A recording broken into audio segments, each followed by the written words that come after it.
देखिए PR गवई साहब जो देश के 52वां chief justice Supreme Court of India बने हैं, और सबसे बड़ी बात है कि वो दलित समुदाय से आते हैं। मैं उन्हें शुभकामनाओं सहित हार्दिक बधाई देता हूं तथा ईश्वर से उनके उज्जवल भविष्य की कामना करता हूं। वो स्वस्थ रहें, निरोगी काया बने रहें, ऐसी मैं ईश्वर से प्रार्थना करता हूं। बहुत बड़ा दिन है, वक्फ बोर्ड पे सुनवाई करेंगे। देखिए, ये कहावत भगवत गीता में योगी राजकृष्ण ने कहा है कि यदा यदा ही धर्मस्य ग्लानिर्भूत भारत अभ्युत्थानाम साधूनाम च विनाशाय दुष्कृता। तो ऐसे व्यक्ति के हाथ में न्यायपालिका की बागडोर आई है, जिन्हें स्वयं निर्णय लेना पड़ेगा कि इस पे क्या किया जा सकता है। क्योंकि आज उनके रुख से उन्होंने जो विचार व्यक्त किया है कि इस देश में चुनाव बैलेट पेपर से ही होना चाहिए, EVM शक के दायरे में। सरकार तो कह चुकी है ना, वक्फ बिल मुस्लिम के हक के लिए उनके। देखिए, सरकार बहुत कुछ कहती है और खास करके नाम नरेंद्र काम सरेंडर वाला है। इनके ऊपर देश की जनता और देशवासियों को विश्वास नहीं है, चाहे वो हिंदू हो, मुसलमान हो, सिख हो या ईसाई हो। कोई भी व्यक्ति इस व्यक्ति के ऊपर विश्वास करने के काबिल नहीं है। आपको मैं बताऊं, अगर विश्वास किया होता तो आज 240 पे नहीं होती। हाँ, अगर विश्वास किया होता तो जान लीजिए 400 पार का नारा दिए थे। तो धीरे धीरे इनका जो है वजूद समापन की ओर बढ़ गया है। लेकिन मोदी जी खुद कह रहे हैं कि मुसलमान उनके साथ हैं वक्फ बिल पे। हाँ, अभी इनका मंत्री जो कमीना मंत्री है मध्य प्रदेश का, विजय शाह, जिसने एक देश की रणबांकुरी बेटी, बहादुर बेटी और भारतीय स्थल सेना इंडियन आर्मी की कर्नल सोफिया कुरैशी के सम्मान में जिन शब्दों का इस्तेमाल किया है, उससे भाजपा और भाजपाई नेताओं के चाल और चरित्र पर मोहर लग चुकी है। क्या मोदी के खिलाफ फैसला आएगा? क्योंकि उनके सांसद तो कह रहे हैं कि सुप्रीम कोर्ट फैसला नहीं सुना सकता, पार्लियामेंट में हो चुका है बिल पास। पार्लियामेंट या संविधान की समीक्षा करने का अधिकार सिर्फ सुप्रीम कोर्ट को है, न्यायपालिका को है। लेकिन उनके सांसद निशिकांत दुबे ने क्या कहा था? अरे वो तो भाड़ सांसद है, वो तो चट्टा है, बेईमान है। उसने तो अपने कंजन जो है सिस्टर से शादी कर रखा है, तो उसके चरित्र का तो ऐसे पता चलता है। आप शकल सूरत से वो हरामी नहीं दिखाई देता आपको।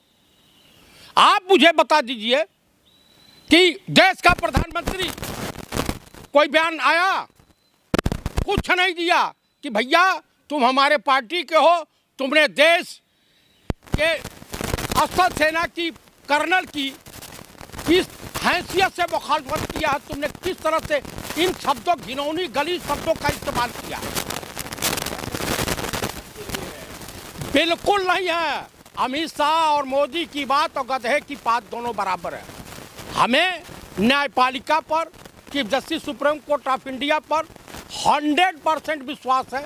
जो न्याय संगत होगा और मुसलमानों के हक की बात होगी, जो जायज़ है वही फैसला आएगा, सरकार के विपरीत आएगा।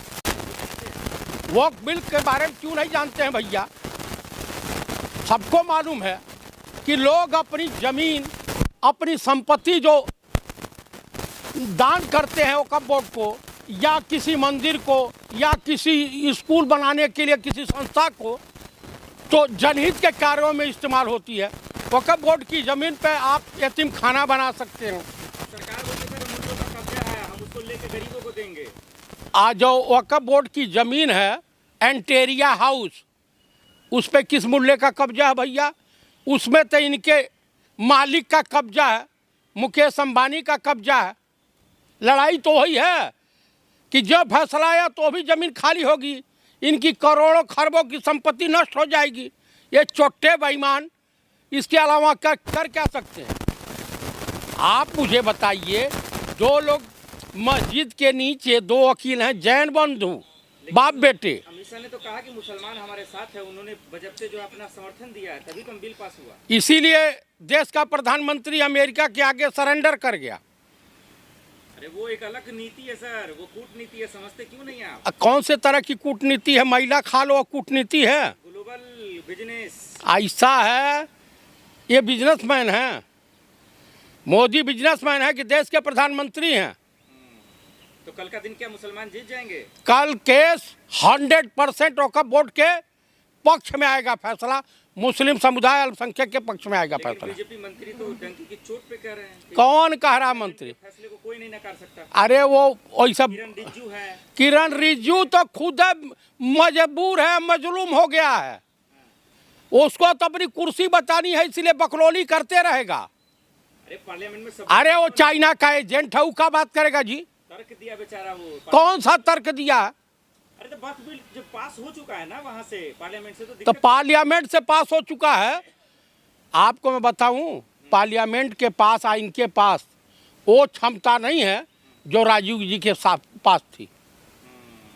ठीक है, कल पूरी निगाहें सुप्रीम कोर्ट पे होगी। पूरे देश की निगाह न्यायपालिका के को मुखातिब होगी। सबकी आस है कि न्याय मिलेगा, अन्याय नहीं। Chief justice Supreme Court of India करेंगे, वो पीठ अन्याय नहीं करेगी। लेकिन सरकार ने अपना गवाह पेश किया, अपना बयान पेश किया कि आप जो है घबराइए नहीं, मुसलमानों को घबराने की जरूरत नहीं है। नहीं नहीं भैया, किसी भी देश का अल्पसंख्यक, हाँ भारतीय मुसलमान, इनका भाजपा और संघ परिवार आरएसएस वाला के सर का सुहाग है, सिंदूर है, अब पाकिस्तान इनका शौहर है। ये दोनों समाप्त हो जाएं तो ये मुद्दा विहीन हो जाएंगे। ये बिल क्यों ला रही है सरकार, क्या मंशा है उसकी? कब्जा करना है, जमीन बेचनी है अडानी अंबानी को, और क्या करना है? जामा मस्जिद भी बेच देंगे, लाल किला भी बेच देंगे, ताजमहल भी बेच देंगे। ये तो बेचने के लिए पैदा हुआ है। हमारे राजनीतिक गुरु थे पूर्व प्रधानमंत्री माननीय चंद्रशेखर जी ने, जब अरुण शौरी ने मॉडर्न फूड बेकरी को बेच दिया तो पार्लियामेंट में खड़ा होकर के अटल जी को गुरुदेव बोलते थे। कहा गुरुदेव, हमारे पूर्वांचल में, यूपी बिहार में कहावत है कि जो बेटा अपने बाप की सजोई हुई संपत्ति को बेचता है या नष्ट करता है, उसे नालायक और नकारा कहा जाता है हमारे वहाँ। इसलिए मैं दावे के साथ कह सकता हूँ, देश का प्रधानमंत्री नालायक भी है और नकारा भी है। चलिए कल आखिर में बता दीजिए, कल क्या होगा? मुसलमानों को जीत मिलेगा, झूम उठेंगे, या फिर भाई न्याय मिलेगा? जीत जीत होगी? सरकार की बिल्कुल जीत नहीं होने जा रही है। सरकार घबराई हुई है, हाथ पैर जोड़ रही है, गुहार लगा रही है, डेट मांगेंगे।